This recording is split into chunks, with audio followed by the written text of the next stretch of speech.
He is leading Ohio's largest university at an exciting and challenging time. Ahead on Face the State. Ready to hit the ground running with an action plan on July 1st of 2025 that'll take us out over the next 10 years. Ohio State University President Ted Carter took office less than a year ago, but his mind is on the next decade. Today, his vision for the university and how he is approaching complex issues, including growth, tuition costs, safety on campus, diversity, equity, and inclusion, and the quickly evolving landscape around paying college athletes. Our Angela Ann sat down with Carter for a wide-ranging one-on-one interview. Plus, payment app risks. Do you use Venmo, Zelle, Cash App, or another payment app? They're convenient and they work when you need to pay a friend or even buy something from a stranger. But should you be storing any of your money there? We'll look at the risks of doing that. Face the State starts now.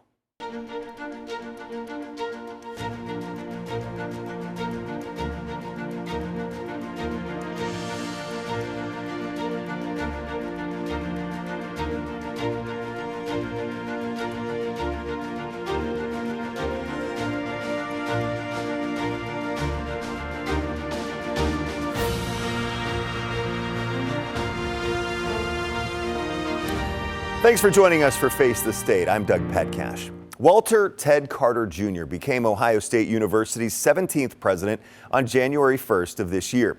He says he has spent a lot of this first year listening to many people and forming his vision for the future of the university, a reimagined future. He laid out that vision during his recent investiture ceremony. Investiture is a tradition in academia dating back centuries that culminated with Carter taking the oath of office. Carter's vision focuses on turning out well-prepared students while embracing research, creativity, and innovation. He says if the university is great at academics, everything else will follow. His tenure comes at a time of advancements and opportunities, but also challenges. 10 TV's Angela Ann recently sat down with Carter for an extensive one-on-one interview covering a wide range of topics. Those include how the university is dealing with the costs of name, image, and likeness in college sports and attracting the best students and faculty. She started by asking him about year number one and his vision for the future. You came in here, like we were saying, a year ago, but you came in ground running. You had a vision. How has this year been for you? Do you feel like you're on par with what you expected, above, below? You know, it's still work in motion, right? I mean, I feel really good about the investiture 2 weeks ago and the momentum that we've gained from delivering a vision for the future of higher education, a vision for the future of Ohio State. I've heard from so many colleagues from all over the country, and then of course I've met with a lot of our faculty and staff. We just had a Board of Trustees meeting. We've got this unique moment of alignment where everybody agrees that the outcomes that we're going after, the themes that we've identified, the strategic framework that we've organized, and now as we fill it out with the details, ready to hit the ground running with an action plan on July 1st of 2025 that'll take us out over the next 10 years.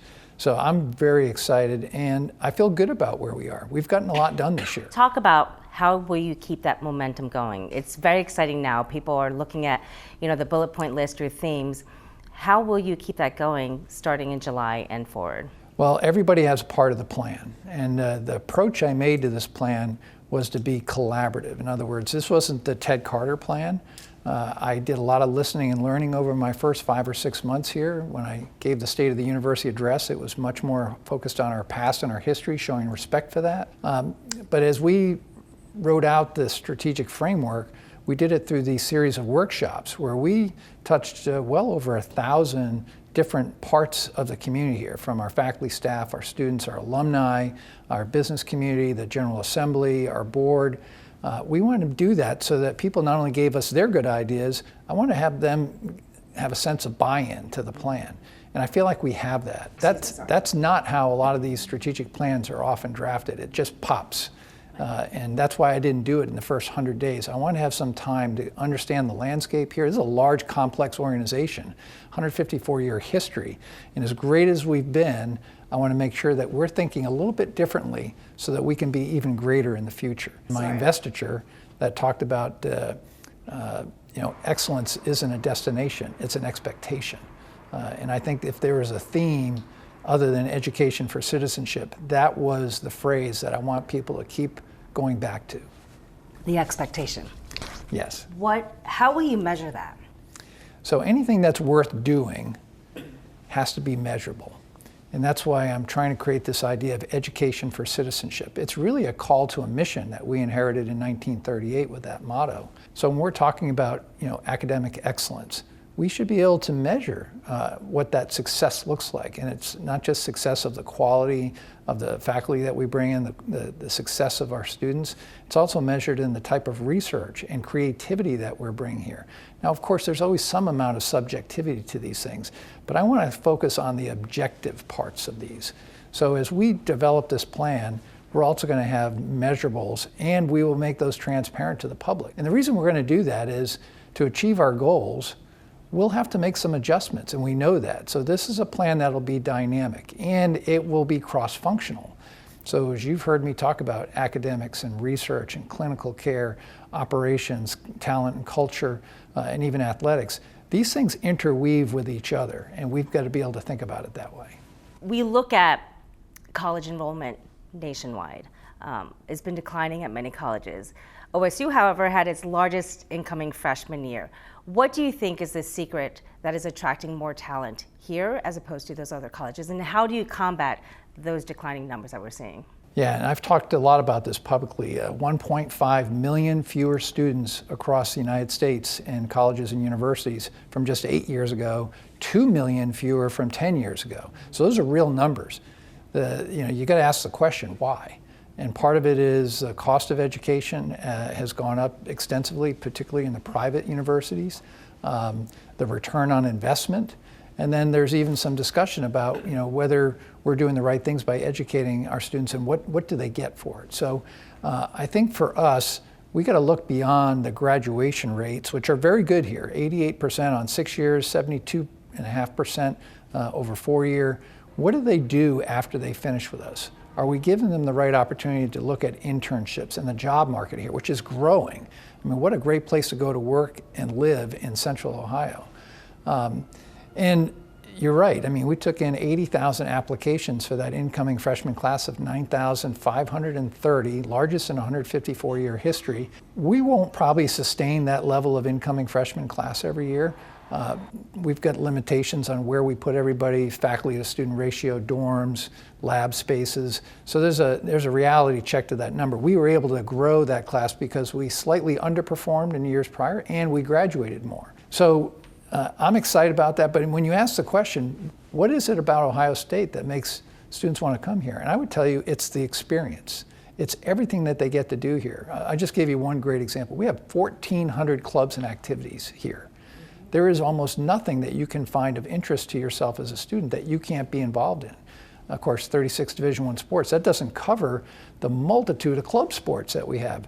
Intramural sports. So we've got something for everybody. And then of course, just the mystique of being on the Oval, to be in the shoe on a Saturday college game day. The whole experience of being here is why students from all over the country and from the state of Ohio want to be here. You talk about sports. Let's talk about NIL, the big news this week. So NIL, very tricky. The toothpaste is out of the tube, so to speak. Yeah. What is your take on the fact that a lot of people are worried about the cost and the trickle down to students who will have to support this NIL plan? Well, a number of points. One is we are in support of our athletes sharing revenue, and we have stated that that goes before my time here. I've been that. I hired Ross Bjork with the understanding that this was coming. We haven't had the House versus NCAA lawsuit settled yet. But as our athletic director put out yesterday, we've got a plan, and we're being as clear-eyed about it so that people don't see what's the plan, what does it look like. So we're sticking to a couple of really important principles. One is we've got 36 Division I sports programs. We're one of the, if not the largest athletic department in the country. We intend to stay that way. We saw during COVID, major universities were planning to cut sports, and what a mistake that was. And then they had to scramble to try to put them back together. So we know right up front that we don't want to do that. There's a lot of talk about scholarships and roster. Roster limits are not controlled by us. That will be given to us. That's why we anticipate to have about 100 to 150 less student athletes when the settlement is done. But we also know that we're strong enough that we could actually increase the number of scholarships across those 36 sports. So that's what that announcement was yesterday, 91 additional scholarship spots. Some of those will be spread out because those scholarships will be offered through money to the coaches. So what that means is if I'm coaching fencing, for example, I'm going to use some of that money to pay less for a student from the state of Ohio to become part of the fencing team versus somebody that's from California, because that would be out of state. So there's opportunity here, but at the end of the day, what we're trying to make sure we preserve is the student-athlete collegiate model, meaning that when you come to Ohio State and you wear the Block O on your jersey, you're here to get a degree. Now, yes, some of our students will go on to be professional athletes. It's a relatively small percentage. I mean, much less than single-digit percentage. So we want to make sure that we continue to be one of the best in terms of academic performance, which we are. We just had our academic performance numbers come out yesterday. We're graduating our student athletes at a much higher rate than everybody else on campus.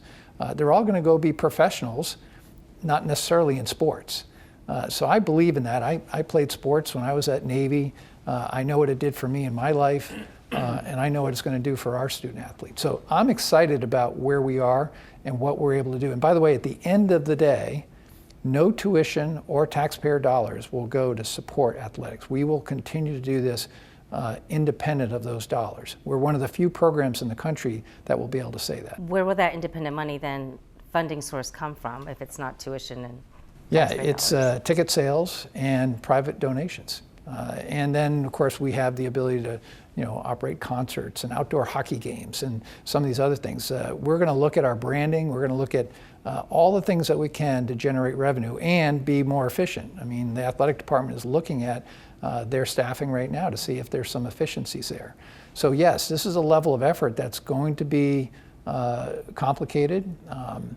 But the fact that we can put 105,000 people in the shoe for every home game, that's probably the biggest help for us. Carter says the university is in a very large, complex urban environment. With that comes challenges. Still ahead on Face the State, President Carter on keeping students safe on campus. I want them to know that we're going to do everything to not only be safe, I want students to feel safe. Those are two different things. Next, what Carter and the university are focusing on to make those two different things a reality. And later, keeping your money safe and earning more money for you instead of for your favorite payment app. Why an expert says you should not keep a balance in that app.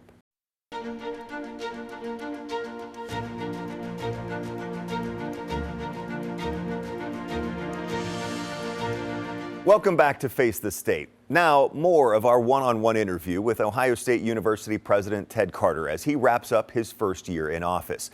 Our Angela Ann talks with him about keeping up with growth, keeping students safe, and a hot topic in higher education these days, diversity, equity, and inclusion. Where does that stand here now under your tenure? Well, we still have programs that support diversity, equity, and inclusion. By the way, those three words are in our core values and have been for a long, long time, and they will continue to be. As I look at those programs, the first thing I always talk about is making sure that we're doing things based on meritocracy, which we are. Our hiring rules are all completely legal. We're all doing those things appropriately. These programs right now that we have on campus are there to retain faculty, make sure that we're attracting the best faculty and staff, and then of course everything about student success. The challenge with diversity, equity, inclusion is it's often people just immediately go to thinking about it's the color of somebody's skin, and it's much more than that. I mean, this is about disabled students, faculty, and staff, making sure that we have the facilities to care for them, veterans, single parents. There are many other elements to underrepresented or marginalized groups that are part of that, and we have them represented across our entire campus. So as I think about what the future of DEI is going to be, regardless of what we see in terms of federal statutes, executive orders, or state laws, I want to make sure that our programs are there for student success writ large, and again, to attract the right faculty and staff, world class, and retain them. Student safety. I know that topic comes up all the time, and certainly being where Ohio State is located, you can't escape it. what bothers you the most about the safety issues off campus? Well, we obviously live in a very large, complex urban environment. I mean, the city of Columbus and High Street and our campus basically merge into one. We have great collaboration with the Columbus City Police, State Highway Patrol, our own security teams. And yes, it's really important for us. Those relationships matter. We've been investing more in high definition cameras, license plate readers, our patrols that we do collaboratively, we're increasing. And then of course, we've got to continue to educate our students to know how to help themselves be safe. We increase the number of places where you can get a free cab ride, particularly after 9 p.m. So we're going to continue to keep working on this. It's not a program that is 100% safe all the time. It's very difficult to keep everything from never happening. I mean, things do happen. But we want to minimize them. We want to be able to try to anticipate those. And then when something does happen, make sure that we can hold those that break the law accountable. And we've been pretty successful with that. I'm sure you cringe when you see a news story come up and you hear Ohio State off campus in some kind of crime. It breaks my heart. And I hear from the parents. I tell them that I not only sympathize with their concerns, I want them to know that we're going to do everything to not only be safe, I want students to feel safe. Those are two different things. And the second one's really harder because you've got to show a lot of work there. You know, when you look at our statistics, and we are paying attention to that, we have become a more safe campus over time. But again, one bad incident is one too many, and we're just going to keep continually working on this. We'll never have an end state on this. We're going to keep working, we're going to keep investing in it to make sure our students feel safe. Speaking of money, Chris Devine told the trustees, I think this week, that the projected revenues exceed what was expected by more than $63 million. Where does that money go?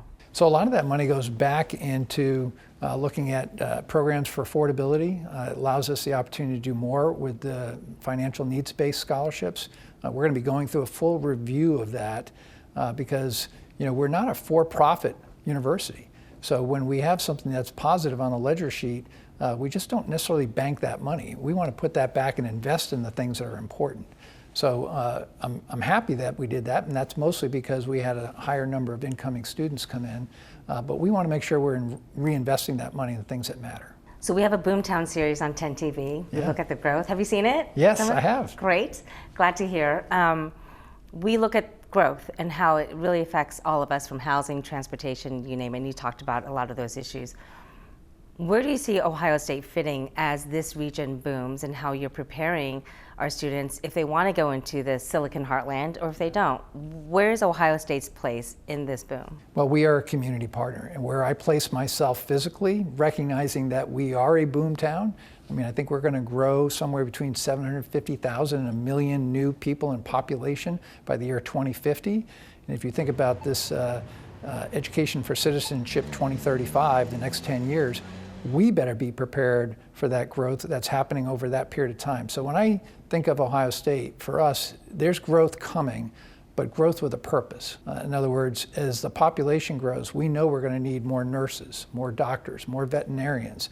We're going to need people that are smarter in the tech world, people that have that go into the workforce that have knowledge of artificial intelligence and what it means to have generative AI versus ChatGPT and quantum computing. We're going to have to make sure that we're educating for the right job market that we have to anticipate. But we also know that we're going to have to do things like have improved and a larger capacity for clinical care. So we're going to be opening up a new tower in early 2026 so that we'll be able to sustain taking care of about 1 in 4 Central Ohioans for clinical care going into the next 4 or 5 years. And then we may have to even anticipate, if that growth really comes to reality, how are we going to be prepared to take care of that clinical care for that growing population? So there's a lot to think about there. And we're already 1,300 buildings across 6 different campuses in Ohio. We're going to have to be smart about our physical plant as well. And you talk about Boomtown. Ohio State is its own mini Boomtown, where you have a $3 billion project.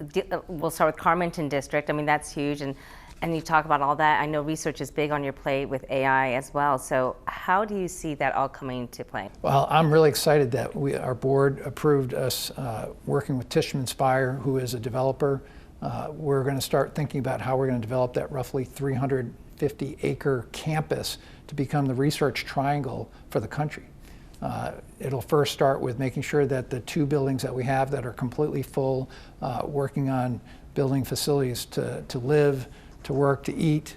That's the first order of business, and then we'll look at how that will develop. But it's more than just bringing in research dollars. It's bringing in the type of research that's going to benefit Ohioans. We're an agricultural state. We're in all 88 counties with extension. How does that play in with what we might build out there? So we want to make sure that we're not just thinking about medicine, how do we live in a cancer-free world, in the next 10 years, how we're also going to be able to feed 10 billion people worldwide by the year 2050, and a lot of that's happening right here in the state of Ohio. This is one of the most diverse agricultural states in the country, and I can say that coming from Nebraska, which mostly focused on cattle and corn. We got so much more here, where 1 in 7 people in the state of Ohio are in that space. So it's all interconnected. It's all going to be for not only the benefit of our nation, but particularly because of our land grant mission for the benefit of Ohioans. You have a full plate. We do. Go Bucks. Go Bucks. Thank you, sir. We also have Angela's interview posted on 10tv.com. When we come back, payment apps are convenient, but they come with some risks. Advice from an expert about keeping a balance in one.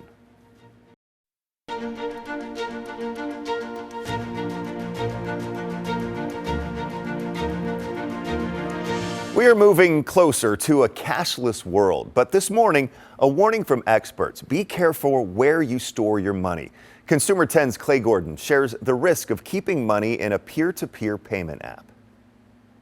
If you're like the many we talk to, you probably don't carry cash. I use Venmo a lot. I do use Cash App and Venmo. How often do you use Venmo? Probably like 4 times a week, 5 times a week. A survey from NerdWallet found 79% of people use mobile payment apps, a convenient way for day-to-day transactions. You don't have to do a wire transfer necessary to do that. And the second thing is that the fees can be relatively low, especially if you're not sending the money in the same days. On average, users keep up to $287 in their apps, and nearly half of users keep more than $100. Only 32% of people say they immediately transfer the money into their bank account. I'll transfer right away. Why? I don't know. They shouldn't have access to my money. I always cash out. I transfer it right away. Around like $20, not much more than that. In my Venmo, I think I have like $10 in it right now. But Elizabeth Iola with NerdWallet warns don't wait too long to transfer that cash. Not always the best idea for one primary reason, and that's that these peer-to-peer apps a lot of the time are not FDIC insured. And what does that mean for the average consumer? It means that if the app goes bust and it goes bankrupt, or it's not in business anymore, all of your money could essentially be gone. Iola says you should be making money off of your money, not the app. These apps sometimes work as banks, so the money that you leave idly in there, they might be investing in the stock market. That's how they can make some money themselves. You go throw it in a little high interest savings, build something on it. Why would I let it sit in Venmo? High yield savings account is definitely a low hanging fruit. It's low risk. It's not investing. It's just somewhere that houses your money. And you basically get passive income just from having your money sit in there. It's time for you to start making money off of your money. For Consumer 10, I'm Clay Gordon. NerdWallet also recommends using multi-step authentication. Keep changing your passwords and your PINs, and double check that the person you send money to is the person you want to have that money. Thank you for joining me this week for Face the State. I'm Doug Petcash. I hope you have a great Sunday, and we'll see you back here next Sunday at 11:30.